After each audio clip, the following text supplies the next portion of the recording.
parlé à la prod de ça.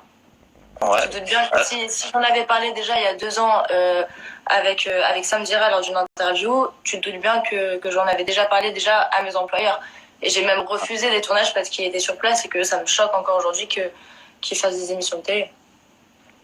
Toi, ça te dérange de nous expliquer en fait ce qu'il a fait sans dire d'insultes, sans dire quoi que ce soit, parce que tu as l'air d'être vraiment pétillante et tout. Ça se voit que aujourd'hui, bon, c'est du passé, c'est derrière toi. Mais est-ce que ça te dérangerait pour ceux qui viennent d'apprendre cette histoire? Parce que à l'époque, moi-même, j'ai pas entendu parler de cette histoire, pour être franc avec toi. Alors peut-être que les médias qui ont relayé cette information n'ont pas été suffisamment puissants pour que cette histoire explose au travers de nombreuses émissions télé, de journaux, etc. Pourtant, j'étais pas la seule. Ouais, mais malheureusement, t'es pas la seule. J'étais pas la seule à parler, quoi.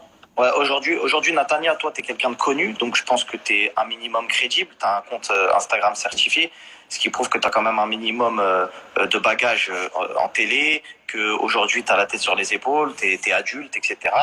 Et que ouais. Les informations que tu vas nous donner. Recul, mais c'est vrai que ça m'a beaucoup fait de mal. Moi, ce qui s'est passé, il faut déjà remettre le contexte. J'avais 19 ans. Je parlais avec Ilan pendant quelques mois après les anges. On s'est parlé pendant quelques temps. Et qu'est-ce qui s'est passé? Il s'est passé que, tu sais, en gros, on était assez proches, on flirtait.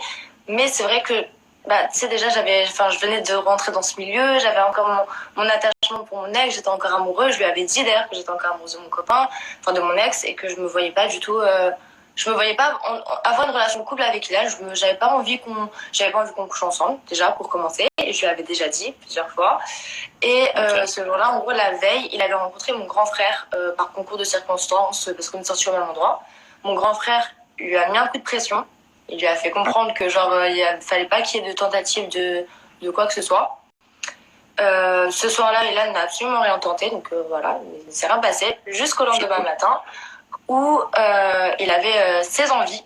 Et du coup, tu sais, il essayait en gros de comment dire, de me coller. Il a dormi chez toi ce soir-là. Donc ce soir-là, il a rien tenté. Non, en fait, il dormait chez moi déjà depuis quelques jours. On était en coloc en fait avec mon ancien meilleur ami et du coup, il s'était incrusté chez nous. Et du coup, ça faisait déjà quelques jours qu'il était là. Et moi, je vais partir ce matin-là. Je vais partir de base sur le tournage des Anges à Miami. C'est ça, c'était fait en 2 parties. Il y avait Marrakech et Miami. Je devais partir sur le 2e tournage et je voulais pas y aller du tout. Et ce soir-là, il avait dormi chez moi et du coup, il s'est collé à moi plusieurs fois. Je lui ai dit non. En plus, c'était grave tôt. Il devait être 8h30, 9h. Et j'étais grave KO. Et tu sais, je me retournais de dos. Donc, je dis non 1 fois, 2 fois. 2 fois, il arrête. Et au bout de, je sais pas, 2 secondes, 3 secondes, tu sens quand même quand il y a quelqu'un à côté de toi qui bouge. Tu le sens. Donc, je regarde et je vois que il est en train de se masturber à côté de moi. Et tu sais, j'étais tellement, gênée. Et je me suis retournée, j'ai fait comme si je redormais. En mode, vas-y, on n'a même pas vu que je me suis retournée, tu vois. J'étais trop gênée. Et après, elle a dit oui, je m'en suis foutue partout et tout. Est-ce que t'as un truc, pour nettoyer, Et j'étais dégoûtée. Et du coup, je lui ai dit, vas-y, va ailleurs, s'il te plaît. Et je crois qu'il est parti dans la salle de bain. Et moi, je suis directement partie en parler avec mon meilleur ami, du coup, qui était dans la chambre juste à côté, en fait. Et alors, je vais te poser une question qui va être peut-être très bête. Mais pour toi, tu l'as vécu comme une agression sexuelle ou est-ce que tu l'as vécu comme un truc un peu lambda, etc. Vu que je sais que tu n'as pas porté plainte. Pas encore. Pas encore. D'accord, très bien. Mais tu l'as très mal vécu, ça t'a... Alors, pour être tout à fait honnête, sur le coup, j'étais grave choquée. Après, j'en ai parlé avec mon ami qui m'a un peu détraumatisé la situation en rigolant, tu vois ce que je veux dire. Et après, par la suite, j'en ai parlé avec d'autres gens.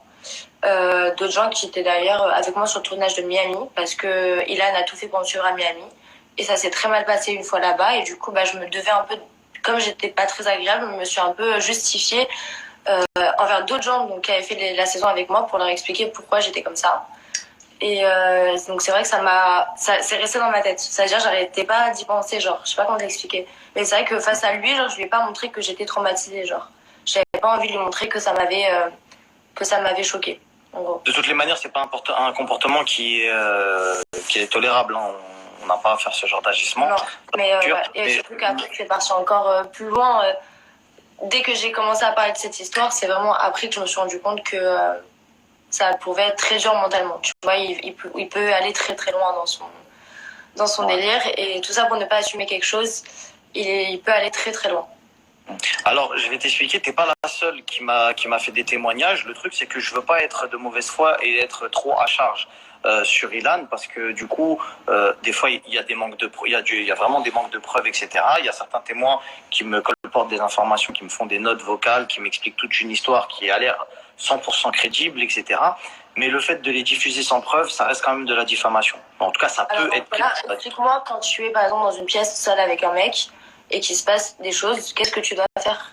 Tu dois sortir ton téléphone alors que le mec il pense déjà que tout le monde veut faire du bas sur son dos, qu'est-ce que tu fais? Non, avec ce qui est en train de se passer, je te dis la vérité, j'ai peur qu'on parte dans un monde de paranoïa et que tout le monde demande des preuves écrites lorsqu'il couche avec quelqu'un, etc. On a eu d'autres personnes de télé-réalité. La question n'est pas là. La question, ça sert à rien de vouloir exagérer les choses sur le consentement. Le consentement, il est très simple. Tu veux faire quelque chose avec une femme, elle te dit oui. C'est une femme qui ne veut pas faire quelque chose, tu n'insistes pas. À partir du moment où une femme te repousse, une femme dit non, que ce soit pour voir quelque chose, parce que comme l'a très bien dit Cynthia, une agression sexuelle, ce n'est pas que forcément toucher quelqu'un. Si demain, par exemple, je sais pas moi, quelqu'un qui regarde cette vidéo et demain dans le métro, un garçon se masturbe devant elle, ça s'appelle une agression sexuelle. Exactement. Voilà, c'est aussi simple que ça. Demain, une femme, elle veut masturber un homme, elle le fait de son plein gré, il n'y a pas de souci. À partir du moment où elle ne veut pas et qu'un mec se permet d'être insistant, là, on va au-delà du non. C'est pas, on passe la cape du non consenti, en fait. C'est pas du consentement. Exactement. J'ai Nadé, je crois qu'elle est en haut, elle regarde le live. Si tu peux descendre, s'il te plaît, parce qu'il y a une candidate de télé, mais qui veut rester anonyme cette fois-ci, qui a fait un programme avec Ilan et qui aimerait témoigner également de mêmes agissements. Est-ce que tu es au courant qu'il y a eu ouais, c'est sorti, hein, c'est sorti. Et cette fois-ci, la personne a porté plainte. Donc on a quelqu'un qui a porté plainte, on a toi qui n'a pas encore porté plainte. Je tiens à souligner ton immense courage parce que tu le fais à visage découvert. En fait, je le fais déjà de un à visage découvert, et de deux, je tiens à souligner que maintenant j'ai pris la décision de déposer plainte parce qu'il faut pas minimiser les faits, en fait. En minimisant des choses, ce genre de personnes se permettent à faire après